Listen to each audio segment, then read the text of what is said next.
మొన్నటిదాకా ఎన్నికలకు ముందు మళ్ళీ మనం వైఎస్ఆర్సీపీ ప్రభుత్వం ఉన్నప్పుడు వెనక్కి తీసుకున్నాం. తెలంగాణ ఎన్నికలు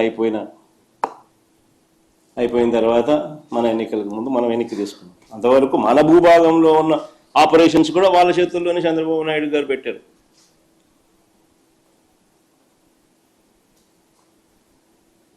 నాగార్జున సాగర్ కిందున్న పులిచింతల ప్రాజెక్టు, దాంట్లో లెఫ్ట్ బ్యాంక్ పవర్ హౌస్, అది కూడా వాళ్ళ చేతుల్లోనే ఉంది.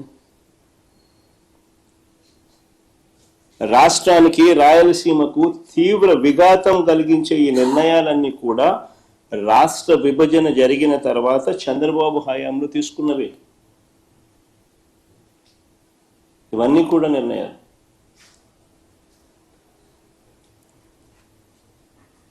అటు చంద్రబాబు నాయుడు పరిస్థితి ఏంటంటే ఓటుకు కోట్ల కేసులు,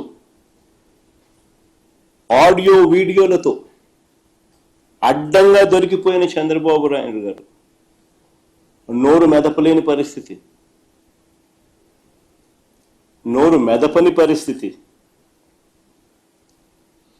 కానీ అప్పట్లోనే మన రాష్ట్ర హక్కుల కోసం ప్రతిపక్ష నేతగా నేను అప్పట్లోనే కర్నూలులో జలదీక్ష కూడా చేశాను. చంద్రబాబు గారి మౌనం వల్ల శ్రీశైలం ఎగువ భాగంలో తెలంగాణ చేపట్టిన లిఫ్ట్ ప్రాజెక్టులు 2019 వైఎస్ఆర్సీపీ ప్రభుత్వం వచ్చే నాటికే చకచకా పనులు జరుగుతూ ఉన్న పరిస్థితి.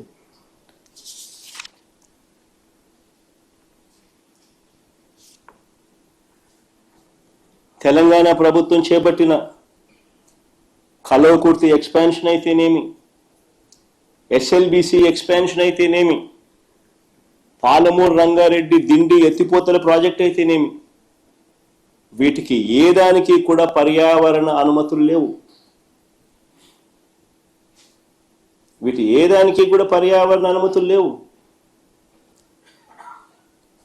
ఆ పనులు ఆపాలని ఎన్జిటి 2021 అక్టోబర్లో మా ప్రభుత్వం ఉన్నప్పుడు ఆ పనులు ఆపాలని ఎన్జిటి 2021 అక్టోబర్లో ఆదేశాలు ఇచ్చినా కూడా వాటిని పట్టించుకునే పరిస్థితి లేదు.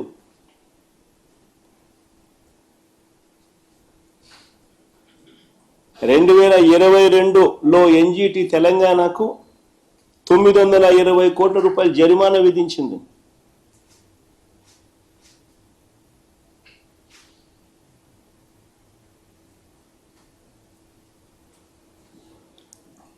ఆలోచన చేయమని అడుగుతా ఉన్నా, పరిస్థితి ఏమిటి అన్నది. ఒకవైపు చూస్తే తెలంగాణ లిఫ్ట్లో అయితేనేమి, తెలంగాణ పవర్ హౌస్ ఆపరేషన్స్ అయితేనేమి, ఏకంగా శ్రీశైలంలో 777 అడుగుల నుంచి 825 అడుగులకే ఏకంగా రోజుకు 8 టీఎంసీలు నీళ్లు శ్రీశైలం నుంచి వెళ్ళిపోతా ఉన్న పరిస్థితులు, రోజుకి 8 టీఎంసీలు.